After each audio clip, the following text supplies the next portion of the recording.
Are you guys? I put letters in the same mailbox every day for 40 years. Have you ever heard of an old man who couldn't post a single page?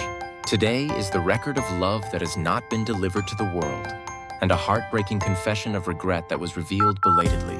A small town in South Jeolla province. There was a red mailbox at the entrance of a residential alley. In front of the mailbox, at the same time every day, there was an old man who walked slowly and stopped. His name is Yoon Seok-ho, 87 years old. I always had an envelope in my hand. He looked at the mailbox for a moment. It seemed like I was putting a letter in it, but I would end up putting it back in my pocket. People were whispering, "Why do you do that every day, old man?" In the 1970s, when I was young, Seok-ho, I met a woman while working in Seoul. His name is Lee Hwa-young. They fell deeply in love with each other. Poverty and parental opposition eventually forced them to part ways. On the day of the breakup, Hwa-young said, "If one day you haven't forgotten me, send me a letter at least. Then I'll wait and see." The words were etched deep into his heart. Seok-ho came back to his hometown. I wrote a letter to Hwa-young every night. "I miss you again today. If I had tried harder, were we together?" But he couldn't put up a stamp in the end. Poor, insecure. "What can I do for you?" "Let's settle for writing a letter." Thus, the letters piled up every day. Seok-ho married and started a family. The habit of secretly writing letters every night didn't stop. My wife asked me a few times. He was always in the dark. It's just like a diary. Even the children didn't know. The reason why my father stops in front of the mailbox every day. I lived with my grandfather, Ji-hoon. The secret began to come out. "Grandpa, why don't you put the letter in?"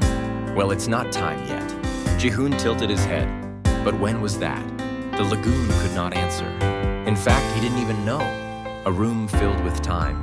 The letterbox has piled up. There was only a date written on the envelope. The content was all a confession to Hwa-young. "You came out in my dream. I was smiling, and I was in tears. The kids are growing up, but I am still stopped by you." The handwriting was strong when he was young. As I got older, I got nervous and smaller. Seok-ho was hospitalized due to illness. He stood by his grandson Ji-hoon. He wrote the letter with all his might.